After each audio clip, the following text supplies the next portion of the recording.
Salut à tous, j'espère que vous allez bien. Aujourd'hui on se retrouve pour une nouvelle vidéo sur la chaîne et comme vous avez pu le voir dans le titre, il va s'agir de mon top 7 de mes lectures de l'année 2017.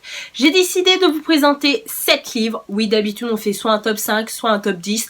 Mais moi j'ai pas envie de faire comme les autres tout simplement parce que j'ai eu 7 coups de cœur et j'avais vraiment envie de vous les présenter dans cette vidéo et donc on va commencer dès maintenant.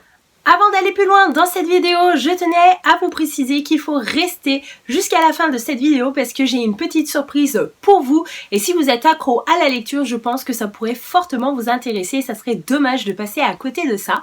Et la deuxième petite chose avant d'aller plus loin dans cette vidéo, c'est que l'ordre dans lequel je vais vous présenter ces 7 lectures, il n'a pas d'importance, c'est-à-dire que j'ai été incapable de trier par préférence ces 7 lectures, donc ne prenez pas en considération que le premier que je vous présente dans cette vidéo a été moins bon que le dernier que je vais vous présenter. Il n'y a pas d'ordre de préférence, c'est vraiment 7 lectures qui sont vraiment en coude à coude et que je peux pas départager, c'est comme ça, donc je vous les présente. Le premier livre que j'ai envie de vous présenter pour ce top 7 de l'année 2017, il s'agit d'un livre qui me tient vraiment à cœur, tout simplement parce que c'est déjà le premier bouquin que j'ai lu en 2017, donc j'avais commencé l'année directement avec un coup de cœur. Quoi de mieux pour commencer une année quand on adore la lecture. Et la deuxième chose, c'est un livre de mon auteur préféré. Il s'agit de Je sais pas de Barbara Abel, publié aux éditions Belfond. Et voilà, si vous êtes fidèle à la chaîne, si vous me suivez depuis pas mal de temps, et ben Barbara Abel, c'est mon auteur préféré depuis l'année 2013 où j'avais lu son livre Derrière la haine et qui m'avait rendu mais totalement folle. C'est vraiment le livre que j'aime offrir à toutes les personnes qui adorent lire et c'est vraiment un livre que je recommande vraiment parce qu'on ressent toutes les émotions possibles et contradictoires dans ce bouquin. Et encore aujourd'hui, avec mes collègues, je leur en parle et je l'ai prêté à Nicolas et voilà, il avait adoré aussi, donc je lui ai passé la suite. Mais voilà, c'est vraiment une auteure que j'adore et j'ai vraiment envie de découvrir tous ses livres. Donc voilà, j'avais commencé l'année 2017 avec Je sais pas et vous allez voir que ça ressemble beaucoup à ma vie puisque ici nous allons suivre une jeune femme qui s'appelle Mylène, tout comme moi, et qui est maîtresse en maternelle, tout comme moi. Donc là, ça commence à faire flipper. Et du coup, il faut savoir qu'elle décide d'aller en sortie scolaire au mois de juin, il me semble, avec sa classe dans une forêt. Tout se passe à merveille. Tous les enfants sont contents, courent dans tous les sens, jusqu'au moment où la petite Emma disparaît et impossible de la retrouver. Donc du coup, tous les enfants, tous les adultes de la sortie scolaire vont se réunir et vont lancer des recherches jusqu'au moment de partir et d'aller rejoindre l'école et là ils se disent que c'est plus possible, faut vraiment faire appel à la police. Donc du coup la police va arriver sur les lieux de la disparition et vont rechercher constamment la petite Emma. Et du coup la maîtresse aussi va disparaître et on ne sait pas ce qui se passe. Voilà, la maîtresse est partie chercher la petite Emma dans la forêt. Mais elle ne revient jamais cette maîtresse, donc on ne sait pas vraiment ce qui va se passer. Et durant tout le bouquin, on va être vraiment pris comme témoin, c'est-à-dire qu'on est impuissant. C'est-à-dire qu'on va suivre toutes les aventures de ces personnages et on ne pourra rien faire pour les aider et on va être juste choqué par la fin. Moi personnellement je me suis dit pourquoi pas cette piste là et puis j'avais un petit peu abandonné en me disant que non, c'était pas possible et au final si, c'était bien possible et j'avais été étonnée de ce que l'auteur nous proposait.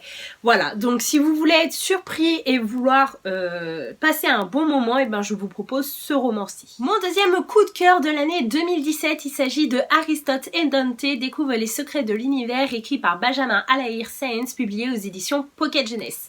Ici nous allons suivre l'histoire de deux adolescents totalement opposés puisque d'un côté on a Harry qui est un garçon plutôt renfermé sur lui-même, solitaire et qui est très en colère, tout simplement parce que son grand frère est arrivé en prison, on ne sait pas pourquoi. Et c'est vraiment un sujet tabou dans sa famille, c'est-à-dire que ses parents refusent de parler de son grand frère et Harry aimerait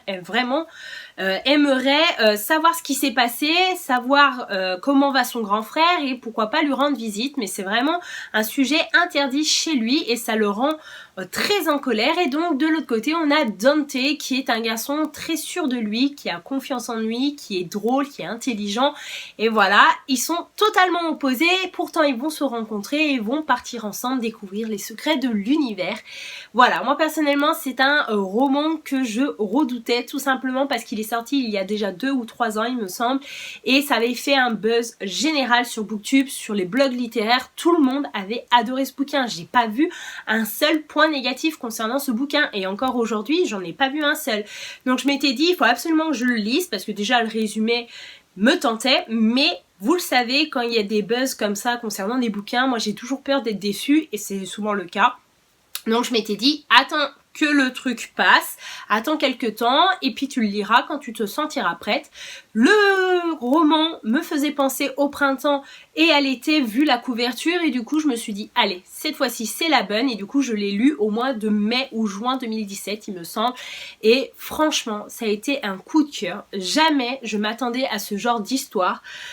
Voilà, je sais pas, j'arriverai jamais à vous parler correctement de ce livre, même dans mon point lecture j'avais été incapable de le faire correctement, tout simplement parce que c'est ce genre de bouquin qui vous fait du bien, qui vous fait sentir vivant au plus haut point. C'est un bouquin qui vous met bien, qui vous rend joyeux. Je me revois encore en lisant ce bouquin avec le soleil, le bon temps, il faisait chaud, etc. Et ben je me sentais bien, je me sentais détendue. J'avais vraiment envie de voir jusqu'à où Aristote et Dante allaient nous faire rêver, et du coup c'était peut-être bête, mais plusieurs fois je me revois encore en lisant ce bouquin et je me revois encore sourire en lisant ce bouquin, en lisant les dialogues entre les personnages. C'est hallucinant parce que quand je repense des fois à mes lectures, je me dis mais il y a certains romans qui m'ont pas fait vibrer, il y a certains romans qui m'ont pas vraiment enchanté, et puis là bah celui-ci, si je peux le dire, parce que je me souviens qu'il y a certains moments et bah je souriais, je rigolais, donc c'est vrai que pour quelqu'un qui passe à côté de moi quand je lis ce bouquin, ils doivent se dire mais c'est quoi cette folle, elle rigole ou elle sourit à son bouquin alors que c'est un bouquin quoi. Donc c'est vrai que quelqu'un qui aime pas lire, pour lui si je suis un extraterrestre.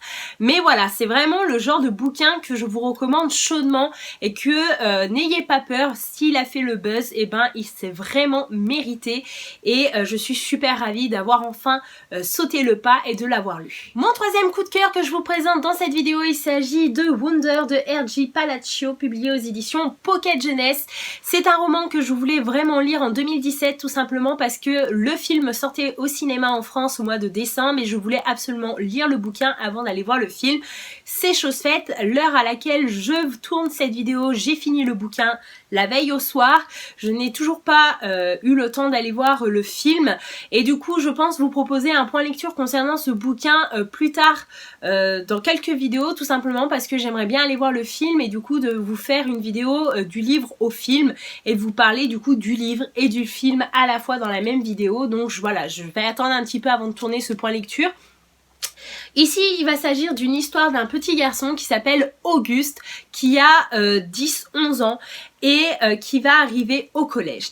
La chose problématique, c'est qu'il n'est jamais allé à l'école de sa vie, tout simplement parce qu'il faut savoir que Auguste a une malformation au niveau du visage, et c'est pas une toute petite malformation de rien du tout, c'est vraiment son visage qui est hors du commun. C'est pas un petit garçon que on pourrait croiser dans la rue tous les jours. Voilà, si vous n'avez pas vu la bande d'annonce de ce film, je vous la mettrai en barre d'infos parce que c'est important d'aller voir comment l'acteur est transformé pour jouer ce rôle. Et du coup on va suivre son entrée au collège qui comme vous pouvez le deviner ne va pas être forcément évidente, puisque son visage il peut pas le cacher au collège, et vous le savez, le collège c'est vraiment les années les plus difficiles de la scolarité française, ou même dans les autres pays je pense, tout simplement parce que quand on est collégien on est débile, et du coup on se moque facilement, on est blessant. Enfin voilà, c'est vraiment quelque chose que j'avais envie de découvrir dans ce bouquin, savoir comment allait se passer cette première année scolaire au collège pour Auguste, et voir jusqu'à où la méchanceté humaine de certains enfants pouvait aller. Et j'ai pas été déçue, je suis super ravie d'avoir lu ce bouquin. C'est un bouquin qui à la fois vous met quelques sentiments contradictoires, puisque d'un côté des fois vous êtes triste, il y a des passages tristes et vous avez qu'une envie, c'est de pleurer. On voit la souffrance d'Auguste, on voit la tristesse d'Auguste et de sa famille, parce que mine de rien il a une famille qui est extraordinaire et c'est vraiment quelque chose de très important dans ce bouquin, c'est-à-dire qu'on est à la fois attaché à Auguste qui est quand même le personnage principal de ce bouquin, mais c'est aussi sa famille qui est très attachante parce qu'ils sont là vraiment pour lui et c'est le genre de famille qui fait rêver. Voilà, c'est une famille très solidaire et qui donne envie. Et du coup on a ces moments de tristesse, on a eu envie de pleurer et puis en fait des fois on sourit, on rigole parce que malgré tout, eh ben Auguste est un garçon très intelligent, très drôle et qui sait rigoler de lui-même. Il a un recul sur lui-même qui est fondamental, qui est impressionnant d'ailleurs. Et voilà, c'est vraiment un bouquin qui m'a fait beaucoup rigoler et je vous le recommande chaudement. Dans cette vidéo, j'ai envie de vous présenter également Enfermé de Marine Sheridan, publié aux éditions Erato. Ici, nous allons suivre plusieurs adolescents qui vont être kidnappés à tout moment de la journée, c'est-à-dire que certains vont être kidnappés sur le chemin de l'école, d'autres en allant faire des courses, d'autres en allant chez des amis, etc. Et ils vont se réveiller dans une maison qu'ils ne connaissent pas, avec plein d'adolescents qu'ils ne connaissent pas non plus autour d'eux, et cette vie-là, elle est perdue au plein milieu de nulle part. Il n'y a pas des voisins autour, c'est vraiment l'inconnu total. Ces adolescents vont être quelques jours ensemble et ne vont pas savoir qu'est-ce qu'ils font là. Ils vont essayer de sortir, mais sans aucune issue. Et un jour, dans les micros de la maison, il y a une voix qui leur annonce que s'ils veulent survivre et un jour sortir de cette maison, ils vont être obligés de relever tous les défis qu'on leur propose sous peine de sanctions. Et autant vous dire que les sanctions, ça fait pas rigoler dans ce genre de vie-là. Donc c'est un peu le genre de télé-réalité puisque du coup les adolescents sont filmés, sont enregistrés, ils ont des épreuves à surmonter, parce que c'est quand même des épreuves, et il y a des épreuves qui sont juste difficiles. Donc autant vous dire qu'il faut pas mettre ce livre dans toutes les mains parce que moi il y a eu des moments où j'étais c'était pas forcément agréable à lire, donc si vous êtes plutôt âme sensible, va falloir s'abstenir je pense pour ce bouquin. Mais moi voilà, c'est vraiment une lecture qui a été très addictive pour moi. Je me rappelle, je l'avais lu dans le train en janvier 2017 en allant à la fac, il m'avait fait 2 jours et j'avais vraiment envie de voir jusqu'à où les adolescents allaient être capables pour sauver leur vie et aussi savoir qui les avait kidnappés et qui avait orchestré tout ça, parce qu'il faut se dire que mine de rien, les mecs qui ont kidnappé ces adolescents pour leur faire faire tout ce qu'ils leur font faire, faut être un peu charbé quoi. Donc j'ai envie de vous présenter Hortense de Jacques Expert, publié aux éditions soit Sonatine ou le livre de poche. Moi je l'avais lu au livre de poche. Ici nous allons suivre l'histoire de Sophie qui est une maman et elle est la maman de Hortense. L'histoire commence lorsque Hortense est kidnappée par son père à l'âge de 3 ans sous les yeux de sa mère qui va être attachée. Donc la mère va être impuissante et ne pourra rien faire pour retenir sa fille et se dire qu'en fait c'est son père qui l'a kidnappée, c'est juste horrible. Donc du coup Sophie va vraiment avoir du mal à faire son deuil malgré 15 ans qui sont passés. Et la police a été incapable de retrouver des traces d'Hortense. Donc Sophie ne sait pas si Hortense est encore vivante, si son père l'a tuée pour être sûr que sa femme, son ex-femme, la retrouve jamais. C'est vraiment le flou total pour le lecteur mais aussi pour Sophie. Et jusqu'au jour où Sophie va se balader dans la rue et va percuter une jeune fille par hasard. Et elle va être persuadée que cette jeune fille c'est sa Hortense. Et du coup elle va essayer de rentrer en contact avec cette jeune fille par plein de moyens et on se demande jusqu'à où elle va être capable d'aller sans faire peur à cette jeune fille, parce que moi je pense que je suis la jeune fille, je commence à flipper un petit peu parce qu'une inconnue comme ça qui s'accroche et qui s'accroche, ça fait un peu flipper quand même. Et du coup autant vous dire que j'ai été prise pour une idiote du début à la fin par l'auteur parce que la fin est monstrueuse. Tout le long du bouquin, on s'imagine plein de scénarios. On se dit, oui, alors c'est peut-être la Hortense, mais du coup, si c'est la Hortense, il y a eu ça, et ça craint. Et des fois, on se dit, non, c'est pas Hortense, c'est pas possible. Il y a des choses qui coïncident pas, il y a des choses qui ne se font pas et qui se mêlent pas, etc. Et en fait, à la fin, on se dit, putain, je me suis fait prendre pour une conne. Et voilà, franchement, moi c'est cette fin qui m'a perturbée, qui m'a marquée et c'est pour ça que je vous le présente dans ce top 7 de l'année 2017 parce que, vous le savez, quand c'est des fins ouvertes comme ça, où on n'a pas nos réponses à nos questions, et c'est ce genre de fin qui vous fait que le livre va être marqué à tout jamais dans vos têtes et que vous allez le recommander chaudement. Et c'est un bouquin de fou. Voilà, si vous aimez les thrillers, foncez. L'avant-dernier bouquin que j'ai envie de vous présenter dans cette vidéo, il s'agit de Everything Everything, écrit par Nicolas Young, publié aux éditions Bayard.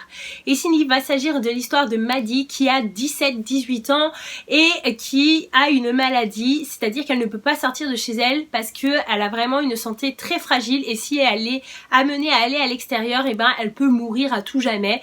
Chez elle, c'est vraiment tout sous contrôle, on vérifie ce qu'elle mange, il y a même un sas de décontamination à l'entrée de chez elle parce que sa mère, quand elle rentre du travail, elle est obligée de se faire décontaminer pour éviter de transmettre n'importe quel microbe à sa fille. Voilà, c'est tout sous contrôle et on se dit, cette pauvre adolescente, elle a vécu 17 ans enfermée chez elle, c'est-à-dire qu'elle n'est jamais allée à l'école, elle n'est jamais allée jouer dehors à l'extérieur avec ses amis. Voilà, c'est vraiment assez triste comme histoire et jusqu'au jour où elle va avoir des voisins qui vont arriver, qui vont emménager à côté de chez elle et Oli, un des garçons de cette famille-là, va essayer de rentrer en contact avec Maddie et il va se passer des choses fabuleuses. Je n'irai pas plus loin concernant ce bouquin. C'est un bouquin mignon, poignant, parce qu'on se dit malgré tout il y a une maladie dans ce genre de roman. Donc moi, dès qu'il y a une petite histoire de maladie, ben, c'est quand même assez touchant. On peut pas rester sans cœur face à cette histoire. Et encore une fois, une fin de fou.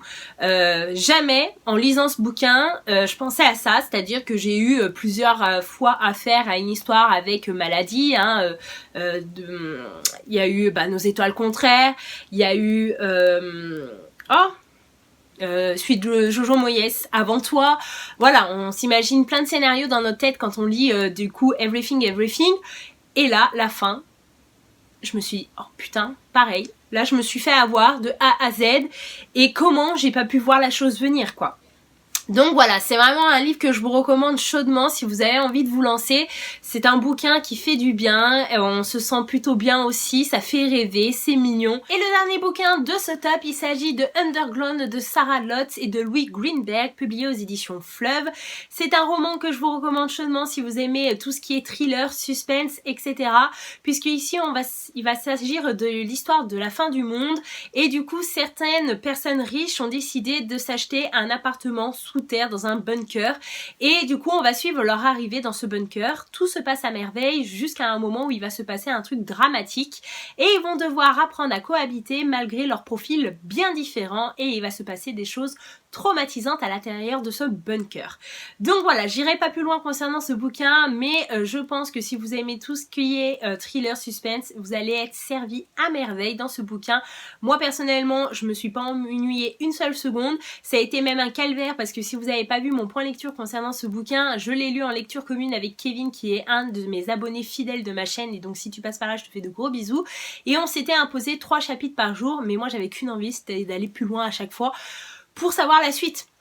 Donc voilà pourquoi je vous dis que ça a été un calvaire, mais du coup si vous n'êtes pas en lecture commune, vous pouvez foncer, à mon avis en 2 jours ça va être torché. Voilà, encore une fois la fin est très surprenante et on se demande mais pourquoi on n'a pas vu la chose venir avant.